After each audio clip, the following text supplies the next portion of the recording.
hot, this the spot, there it is pod.com. We're interviewing the best comedians, so tune in quick and get your ears receiving them. We talking about life and life to stream right to you, from the microphone right to your home, dude. Side note, this might get embarrassing, but no, don't sweat, yo, cause there it is.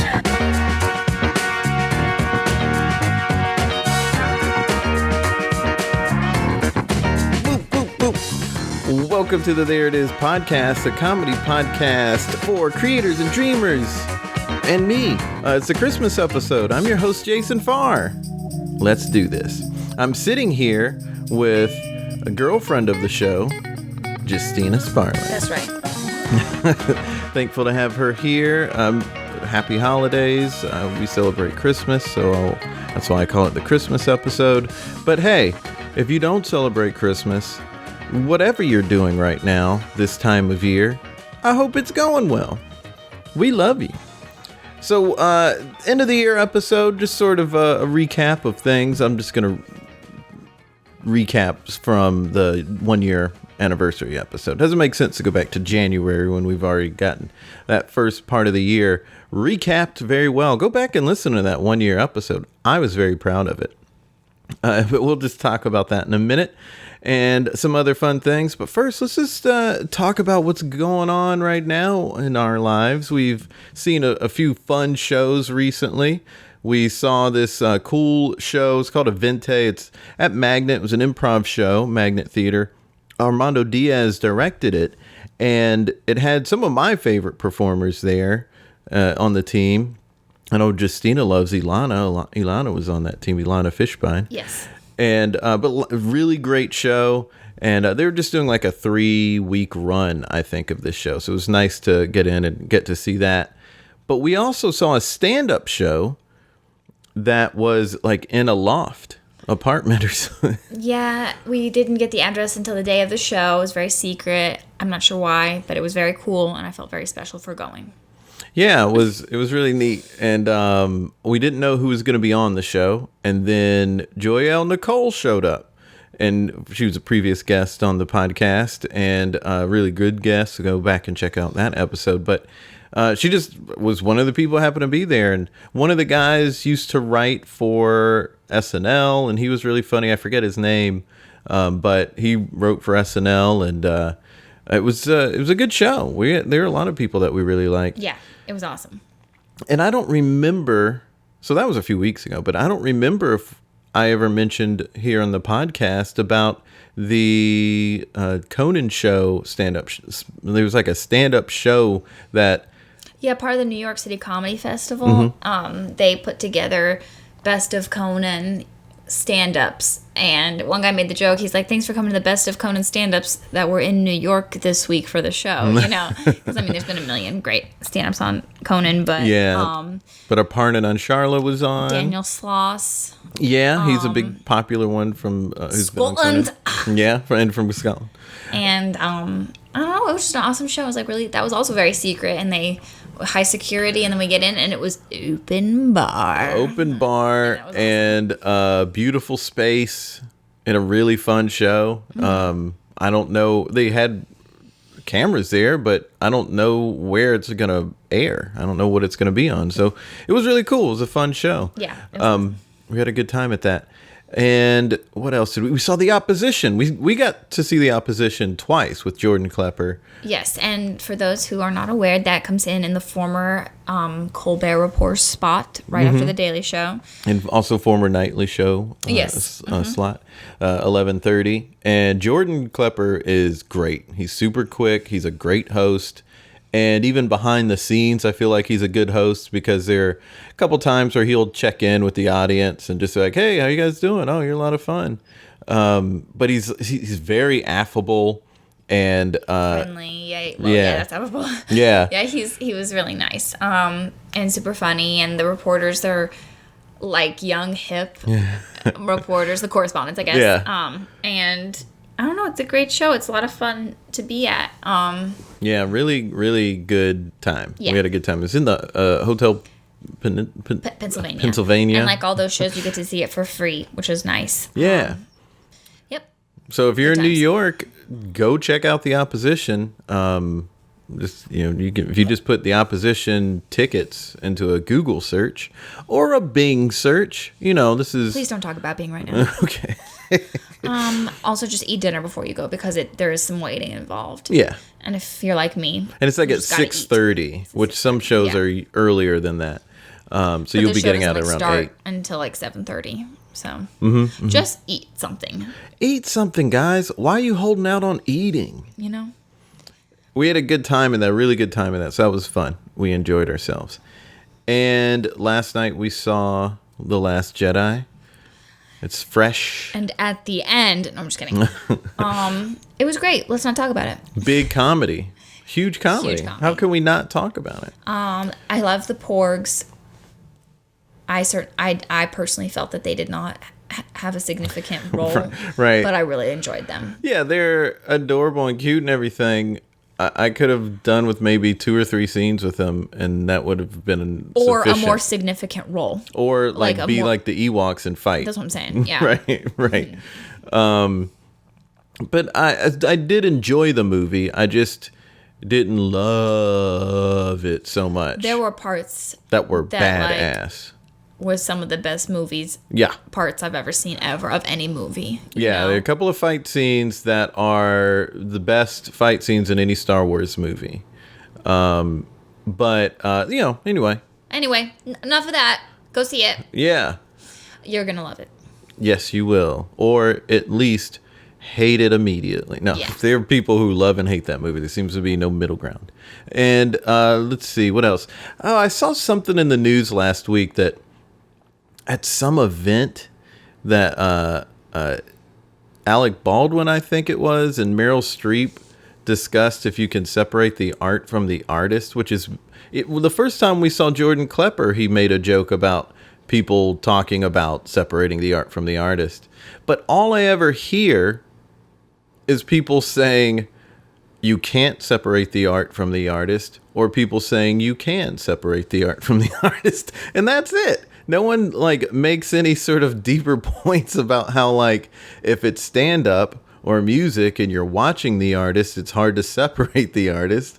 But if you're looking at a painting, pretty easy to separate the artist. Also, tragedy plus time equals comedy. True. Or at least just watchability. Sure. And so I don't know.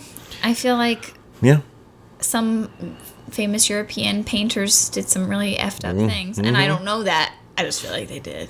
Oh yeah. I saw a movie about, I guess it was Jackson Pollock, and Ed Harris is in it, and it sounds like Jackson Pollock was not a great dude. I don't know.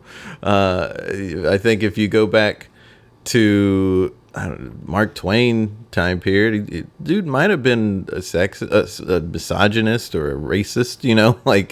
He wrote the N-word a lot. Yeah. It's not like it's not like Huck Finn was a slave owner. He didn't have to. No, and when I read Huck Finn, I was 13, so I didn't know a lot about a lot of things, but it didn't seem racist to me. Oh, I don't. I'm just saying it's just the N-word. Use of the N-word in it, and it's kind of I don't know. That is another thing. It was people will say. People were mad that the N-word was in Django Unchained so much. It was most of the people in that movie were characters who hate black people, don't at all in any way treat black people or see black people as on the same level. What do you want them to talk to them like? Why can't it be historically accurate? I want historical accuracy. But yeah, we were talking about separating the art from the artist, and we got and I think just to finish the thought about separating the art from the artist, I think in some cases you can strictly because of the medium. I think it can be very difficult when the artist has done something that is highly offensive to you. It's hard to separate in those situations, and it's incredibly hard to separate the art from the artist when it's a self-portrait. Thank you. And good night. And good luck. But let's chat about episodes. So, as I mentioned, there's a 1-year anniversary episode. It was episode 54. And so we're just talking about episodes that have happened since the 1-year anniversary in June. Yes, but check out episode 54 just to catch up for that first year of the podcast. Dion Flynn was after that. He's played Obama on Fallon, Late Night and The Tonight Show. And that was a good get for me because I'd seen that guy a long time and thought he was really funny. And wanted to have him on and was glad that he said yes. Some people who have his stature are hard to get on because they're so busy. And so I was thankful he was on. Jessica Fry was on. We saw her in Uncle Function. Yeah, she's I mean, I know she does more things, but we saw her in sketch, and she was hilarious. She's so great. Hilarious sketch performer. Yes. And the episode after that, episode 57, was Abby Crutchfield, our buddy. Dat? Oh, yeah. She's a buddy of ours. And you can see her on True TV and several things. She does a lot. And she just chopped off all of her hair. And it looks fantastic. Fierce and amazing. Very fierce. And also Adam Hamway. So in the Dion Flynn episode, Adam Hamway did his Jimmy Fallon impression. And Adam is great. He's a fantastic impressionist. He does a show at the Pit, the People's Improv Theater here in New York. That's called Fallon Tonight. And it's just a spoof, a parody, but a very respectful, like honoring the Tonight Show. Yeah, they clearly love Jimmy Fallon. And it's good. If you are a Tonight Show nerd, you would love it. Jason like myself. Down. Yeah. I thoroughly had a good time at that show. And then the next episode 60, was Ilana Fishbein and Elena Skopetos. Who dat? Come on now. Okay. Ilana was our level 2 teacher, and we adore her, but so does everybody else. So it's not like we're heroes. So it's not like we're heroes. And Elena's great too. She just wasn't our level 2 teacher, but she's awesome. And they are the co-writers and actresses in Sisters 3. Yeah. And possibly the best play I've ever seen ever. Oh my gosh. That's a big statement. That is, but it's fair. It has a lot of heart. It has a lot of legitimate drama, and the comedy is great. It's paced well, and the performances are amazing. And I say performances not just in that it's two people. It's like two people playing like 30 some characters apiece. It's pretty remarkable, and I just think they're great. Then we took a trip home. That was a good episode, I think, because when you move away from home to a big city that's far, far away from your home, and then you get to go back home, that's an experience. And one of the things that stood out for me in that was just remembering, yes, I love this place. Yes, it's easy and comfortable for me to be here, but I left it for a reason. And it kind of made me come back with a little bit more of a fire in my stomach to like get back at it. Because I just regrouped, and it was nice to regroup. So yeah, that was our first trip home after moving up in July. Moved up in March, first trip home in July. Yes. And then Martin Morrow of Chicago, fantastic guy, and a great episode. And then we had Allie and Jen on of a couple of different shows. How to Break Up by Text is one side show they do. But their main show is Blogalogs. And that show is one of the first sketch shows we saw here. It seems like that was an early show, at least. I guess we were at the Pit. Watching mostly improv before that. Yeah. And I was super inspired by that show. And so it was... I said I have to get them on, and they're so organized and great. And had them on an episode, and they're just awesome. They're really inventive, they're really creative, they're really cool, and they give great advice. And I've become acquaintances with them beyond the episode. I'm not like close with them or anything, but we're acquainted with each other, and they're super nice all the time, not just when a mic is in front of them. And then Abby Russell was episode 64. Abby does a ton of stuff, but she works at giantbomb.com, and she also is an improviser at the Magnet Theater, and she is incredibly hilarious. She's, I would say, too funny, kind of, tone it down. Yeah, like stop it a little bit. A little bit, yeah. What are you going to do with that, Right. Being that funny. And then... we had a Labor Day episode, just a little chat episode. But then episode 66, Zach Bornstein, that was a huge one for me because he wrote for SNL last season. And when I I mentioned this in that episode. When I created this podcast, I wanted to have someone like an SNL writer on. So it was a big moment for me to have him on. He said a lot of good stuff. One thing that he said was talking about how much he wrote when he was on that show. And also how much he wrote before he got on that show, because you have to have a pretty solid packet to get on that show. And it made me think that I might not be a true writer. You know, and I love writing, but like talking about how much he had to write for that, I was like, ugh, that doesn't sound like a lot of fun to me. You know, but I respect the heck out of it. But I don't know. It was good to hear. You know, I like learning about that kind of stuff and learning. Because, you know, I can have dreams all day. Like, I can't even tell you the amount of careers I've pictured myself doing, you know.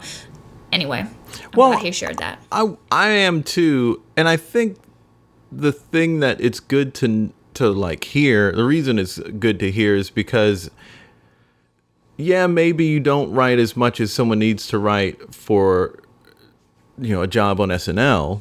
But there are other things that you can do with that, you know, like it doesn't mean all is lost, people at home. If you hear something like that, like, oh, you have to write that much. Yeah, maybe for late night or for the Tonight Show. But just to create your own thing, you don't have to necessarily write as much as they are. You don't have to write the sheer volume that a monologue joke writer on a late night talk show has to write, because you're not trying to come up with 40 jokes a day.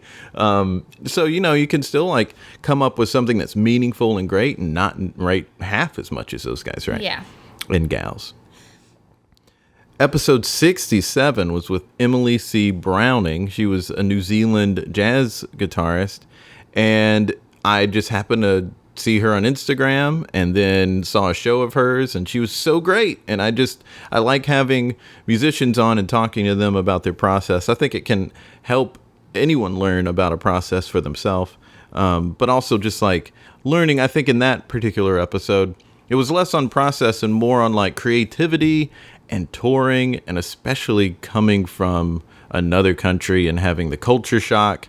So like, you know, if you're wanting to travel, you want to get to a place where you're touring or something like that with comedy or what have you, whatever you're doing, then it's a good thing to learn. I liked her because she's so young and she knows what she wants to do.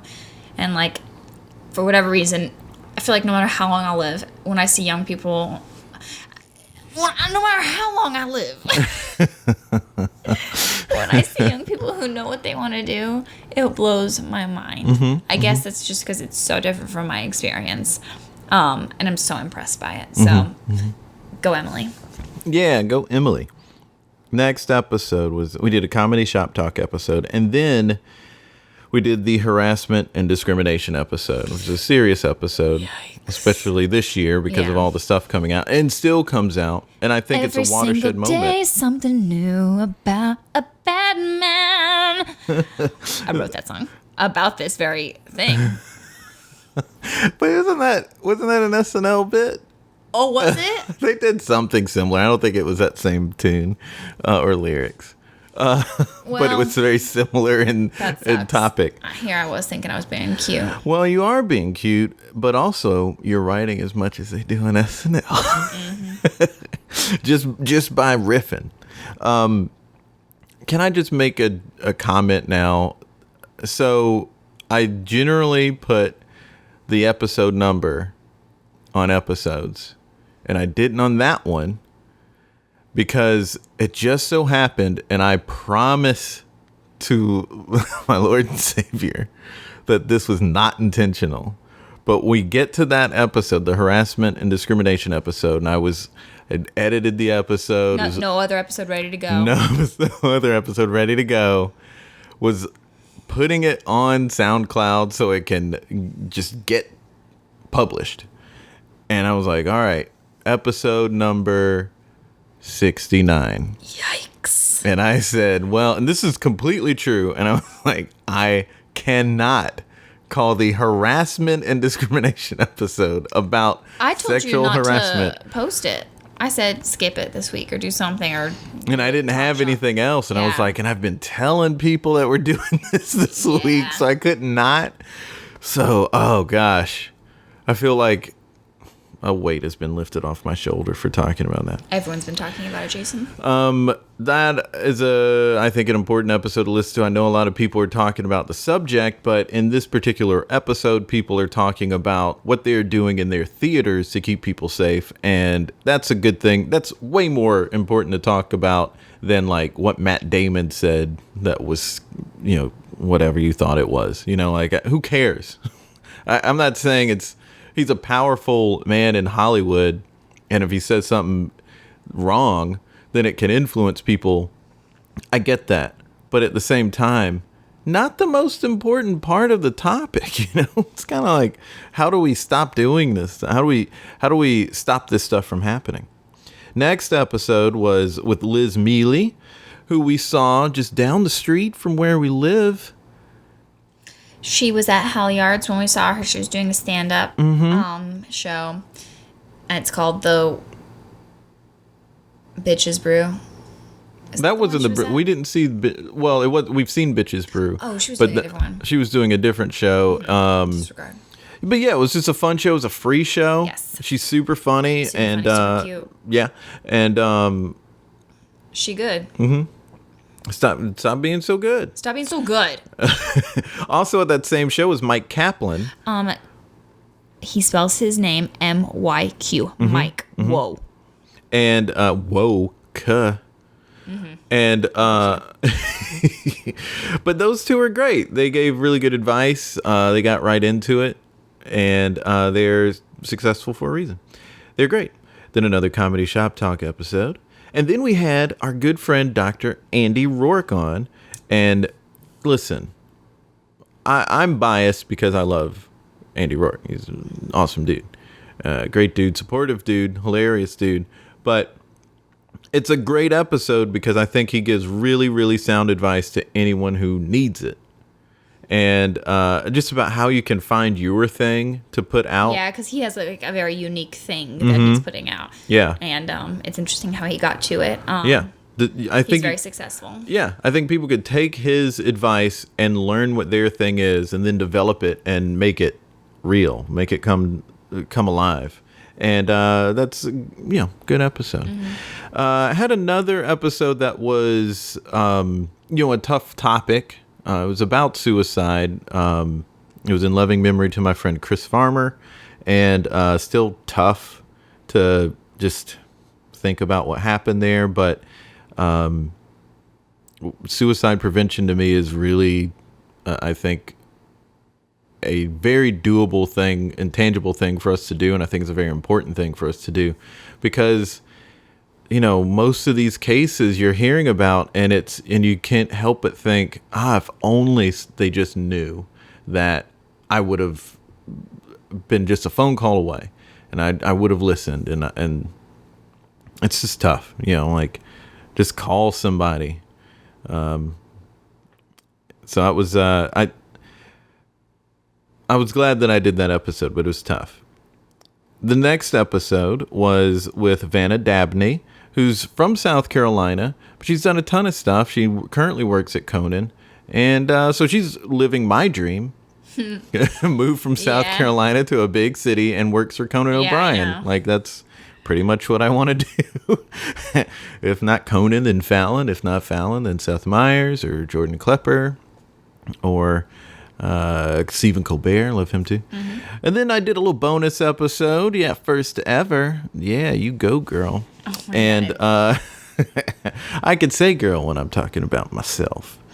And it was a discussion about like women in comedy and harassment and things like that. And I just thought it was a really good discussion and of value to share. And then the next episode from a couple weeks ago was Daryl Lynn Kelleher, a Los Angeles-based actress and comedian.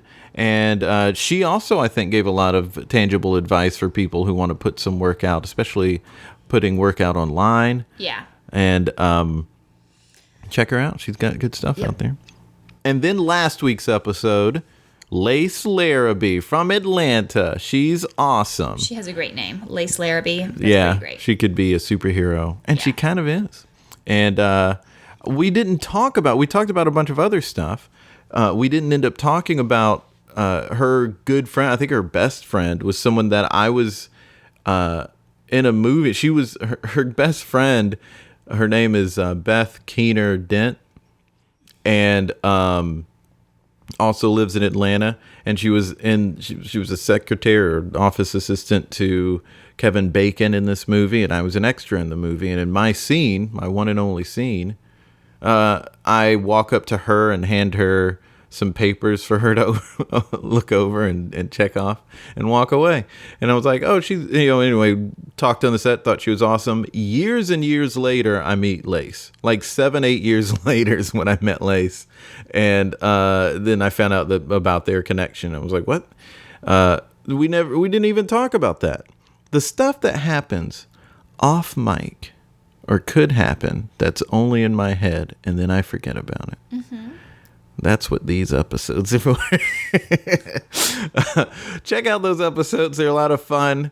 We're winding down here because we've both had wine and or eggnog. I'm tired.